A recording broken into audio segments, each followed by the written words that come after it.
ANP news में आप सभी दर्शक बंधुओं का स्वागत है।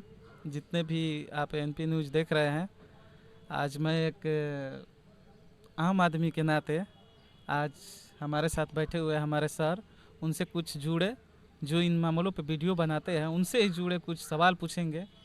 देखते हैं सर उनके बारे में क्या सोचते हैं, क्या बोलते हैं, इनकी विचारधारा क्या है, न्यूज़ को किस तरह ले के जाएंगे, उसी विचारधारा पे हम कुछ बातचीत करेंगे। तो सबसे पहले सर आप अपने चैनल में बोलिए कुछ। जैसे सरकार का कोई भी कार्य होता है तो उसमें अधिकतर भ्रष्टाचार फैला हुआ है, और भ्रष्टाचार इतने हैं कि आम आदमी उससे इतना ग्रसित है कि मतलब कुछ आंकने ही लायक नहीं है। तो हम उस भ्रष्टाचार को, आप एक मीडिया, एक पत्रकार होने के नाते आप उस भ्रष्टाचार को किस रूप में देखते हैं? सर्वप्रथम सभी दर्शक बंधु को मैं हाथ जोड़कर प्रणाम कर रहा हूँ। सिया राम, मैं सब जग जानी कर रहा हूँ, प्रणाम जोरी जुग पानी। देखिए, इस पृथ्वी पर मालिक सरकार होती है। जब सरकार ही ऐसी हो जाए तो प्रजा क्या करेगी? सरकार मालिक होता है। एक नाथ बिनु सौ घर सूना। जब सरकार ही भ्रष्टाचार में लिप्त हो जाए और सरकार ही मूर्ख हो जाए तो आम जनता क्या करेगी? यहाँ पर दो चीज़ है। लोकतंत्र के बारे में कहा जाता है तो लोकतंत्र जनता का शासन है। एक गरीब आदमी, चनपढ़ आदमी बता देगा कि लोकतंत्र क्या है। इसके लिए बड़ा पढ़ा लिखा नहीं होना चाहिए। और एक पक्ष है कि लोकतंत्र जाहिल गंवारों का शासन है। तो अधिकतर विद्वानों ने दो तर्क रखा। एक ने कहा कि लोकतंत्र जनता का शासन है, एक ने कहा कि जाहिल गंवारों का शासन है। इस पर मैं बात कर दूं, अगर जनता प्रसन्न हो, जनता को ज़्यादा कष्ट ना हो, माने 100 में 100% तो किसी को भी सुख नहीं रखा जा सकता है।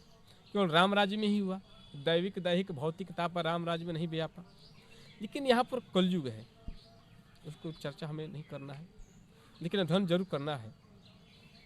जैसे आप लोग बहुत ही दुर्गा पूजा रखते हैं जी रखते हैं। आप ही मान लीजिए किसियर है, आपके नियत में हो जाए कि हमें इस 1 रुपया का हमें अपना यूज नहीं करना है, चंदा है, सामाजिक पैसा है, इसको बल्कि हो सके तो हम 1 रुपये इसमें लगा दें, आपका नियत होगा तो आपके जो कर्मचारी होंगे वो भी तो नहीं ये करेंगे। लेकिन आप ही जब ये करने लगेंगे तो और जो आपके साथ जुड़ा हुआ वो क्या करेगा? बशर्ते बात इधर ये है कि सरकार तो भ्रष्टाचार को मतलब नहीं करते, लेकिन सरकार के अंडर में जो भी हमारे मतलब ऑफिसर आते हैं वो पूरा भ्रष्टाचार में लिप्त हो गए हैं। सरकार तो ये नहीं कहती है कि आप भ्रष्टाचार करिए, लेकिन जो भी आज के जो शासन प्रणाली है हमारे देश में, उनमें जो भी शासक जाता है, कितना भी पढ़ा लिखा जाए, कितना भी, लेकिन आज नहीं तो कल मतलब दिन प्रतिदिन होता जाएगा और उनका भ्रष्टाचार ऐसे ही बढ़ता जाएगा। ना उनका कोई रवैया है, ना कुछ है। आम जनता को इससे बहुत दिक्कत होती है। तो किस प्रकार से हम लोग ऐसे भ्रष्टाचार को मुक्त करेंगे ताकि आम जनता को मतलब कुछ भ्रष्टाचार मतलब ना दिखाई दे और आम जनता खुल कर कोई भी कार्य कर सके उसमें। आज कहीं भी हम लोग जाते हैं तो कुछ भी कार्य हो, ब्लॉक में भी जाते हैं हमारे विद्यार्थीगण, तो आवासीय बनाना, ये बनाने के लिए उनको भी चार्जेस कुछ लगता है, चार्ज देना पड़ता है। तो बताइए, छोटी छोटी काम में जब ऐसे मतलब सरकार कर रही है, हालांकि तो सरकार नहीं कर रही, सरकार थोड़ी कर रही, लेकिन जो भी वहाँ पर बैठे हैं अधिकारी, जब वहीं ये सब कर रहे हैं तो कल वहीं विद्यार्थी अगर अच्छा जगह पहुँचेगा तब तो उनका देखा देखी ही ना करेगा। तो हम ऐसे कैसे समाज फिर सुधरेगा? देखिए, लोग रोग नहीं पकड़ रहा। जैसे रोग होता है, मान लीजिए आपका पेट दर्द हो तो डॉक्टर जाते हैं तो दवा देता है, तो परमानेंट इलाज थोड़े हुआ, उस समय का इलाज हुआ। आखिर रोग क्यों हो रहा है भाई? आपका पेट में गैस, एक अनेक प्रकार का रोग है। यहाँ पर सबसे घटिया शिक्षा प्रणाली है, भ्रष्टाचार का मुख्य कारण। एक कर्मचारी जाता है, उसको लाखों लाख करोड़ों करोड़ रुपया डोनेशन देकर पद पर जाना पड़ता है। तो ये इतना जब महंगा देकर जाएगा तो क्या करेगा? कोई हर कीर्तन नहीं ना करेगा। इसी शिक्षा प्रणाली ऐसी हो जाए कि गरीब आदमी भी उसी स्कूल में पढ़े और एक राजा महाराजा का लड़का भी उसी स्कूल में पढ़े, जैसे प्राचीन काल में होता था।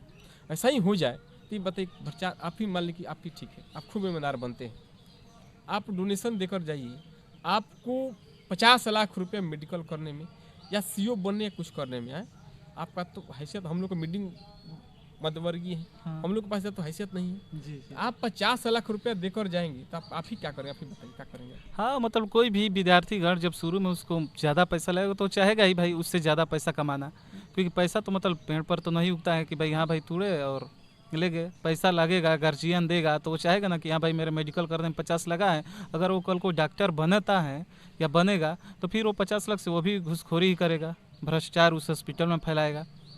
तो ऐसा तो मतलब कुछ ना कुछ सुधार लाना चाहिए ना, ताकि ये सब चीज़ ना हो। तो कैसे ये सब चीज़ मतलब समाज में सुधारेगा, कुछ तो होगा ना उसमें। सुधार एक ही होगा जब हर एक युवा आज के, जब एक ही प्रणाली हो जाए, शिक्षा प्रणाली, समान शिक्षा प्रणाली, समान मेडिकल सुविधा सबको हो जाए, कोई भ्रष्टाचार नहीं करेगा। भ्रष्टाचार कहाँ से करे, जब शुरू में शिक्षा दी जाए कि जैसे मान ली कि आप 1 लाख रुपया नहीं, आप 85,000 रुपया देकर आप अफसर बन जाएंगे तो आपके मन में नहीं आएगा कि हम भ्रष्टाचार करें। लेकिन आप 50,000 के बदला 50 लाख रुपया देकर जाएंगे तो आप ईमानदार होते हुए भी आपको भ्रष्टाचार करना पड़ेगा। यही व्यवस्था बन गई है, सब जानता है। इसमें दिन मेन पत्रकारों का है और आम जनता का है। आम जनता सहाय, आम जनता के पास कुछ नहीं व्यवस्था है। आम जनता इसलिए डर रही है कि नहीं करने पर मेरा मर्डर हो जाएगा, हत्या हो जाएगा। अगर कोई आवाज़ उठा दिया तो कल एक आदमी कह रहे थे कि सर भ्रष्टाचार सुनते सुनते कान पक गया। जिसने भ्रष्टाचार का आवाज़ उठाया वही भ्रष्टाचार में लिप्त हो गया।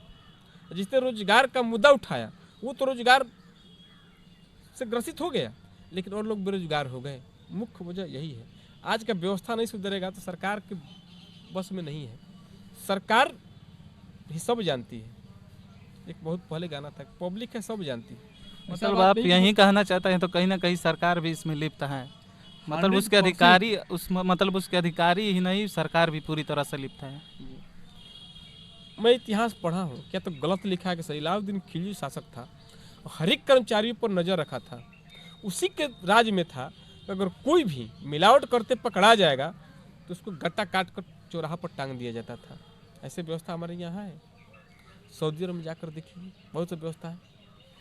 भ्रष्टाचार का कारण हर एक जगह से जंजल से मिल लीजिए, आप आता है कोई भी सुविधा आता है, बाढ़ आता है, सुखाड़ होता है तो किसानों के लिए आता है, लेकिन जिसके पास 1 कट्ठा खेत नहीं है वो भी 10 बीघा का फार्म भर देता है। मेन तो यही कारण है। सरकार की नीति होती है। बुझा गया। सरकार के बारे में मैं कह रहा हूँ। एक जगह एक आदमी को प्यासा लगा, बहुत संत थे, बहुत तो बात नहीं कहूँगा। बहुत से प्रश्न पूछते गए, एक औरत थी, उनका उत्तर देते गई, अंत में खिसिया गए, कहा मैं मूर्ख हूँ। कहा जाए मूर्ख भी आप नहीं है, मूर्ख तो यहाँ के राजा है, शासक और उनके मंत्रीगण झूठ मूठ को जनता को सुनाते हैं। आज भ्रष्टाचार में सब सम्मिलित है, आकर कहता है कि मैं ईमानदार हूँ। इसे जनता नहीं कि व्यवस्था के दिन है। एक चौक चौराहा पर चले जाइए, चाय के दुकानों पर चले जाइए, नुक्कड़ चले जाइए, सब जानता है कि कौन क्या कर रहा है। कल कोर्ट को आदेश दे देने से कोई बरी हो जाएगा। मेन मुद्दा यही है, व्यवस्था प्रणाली है। तो मान के चलिए अभी हमने सर से जाना भ्रष्टाचार के विचारधारा सर का क्या है। वीडियो बहुत ज़्यादा लंबा ना हो जाए इसलिए अभी इस वीडियो को मैं ख़त्म करूंगा। आप लोग भी अगर आपके विचार में कुछ है कि इस नियम के तहत या कुछ ऐसा कोई कार्य हो सरकार के ताकि भ्रष्टाचार ख़त्म हो, तो आप लोग कमेंट में ज़रूर बताइए और वीडियो को लाइक कीजिए, सब्सक्राइब कीजिए, शेयर कीजिए। बहुत बहुत धन्यवाद।